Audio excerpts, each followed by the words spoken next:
The ballooning national debt is a problem that should not be put on the back burner. That's the word this week from JP Morgan Chase CEO Jamie Dimon. I'm hoping that, the government really focuses on how can we reduce that deficit and still have good growth, but how can we reduce that deficit? At one point, it'll cause a problem, and why should you wait? Another billionaire investor joined him in worrying about the $34.7 trillion deficit in the U.S., a number that continues to rise. Bridgewater hedge fund founder Ray Dalio was a little more dire in his warning.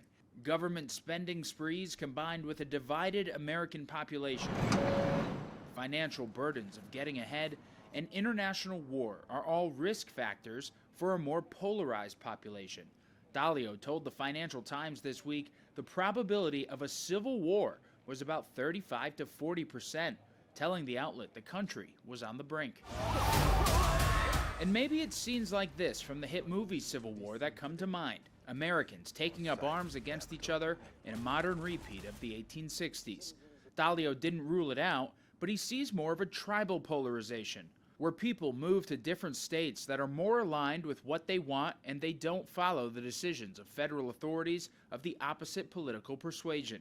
Dalio has been worried about the extreme political divides for years. We're seeing the form of civil war. People are leaving to go from one place to another, partially for taxes, but also partially for other reasons.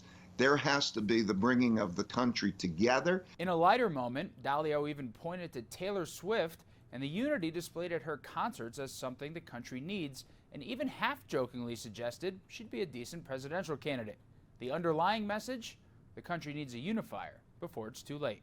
In Washington, I'm Matt Gelka.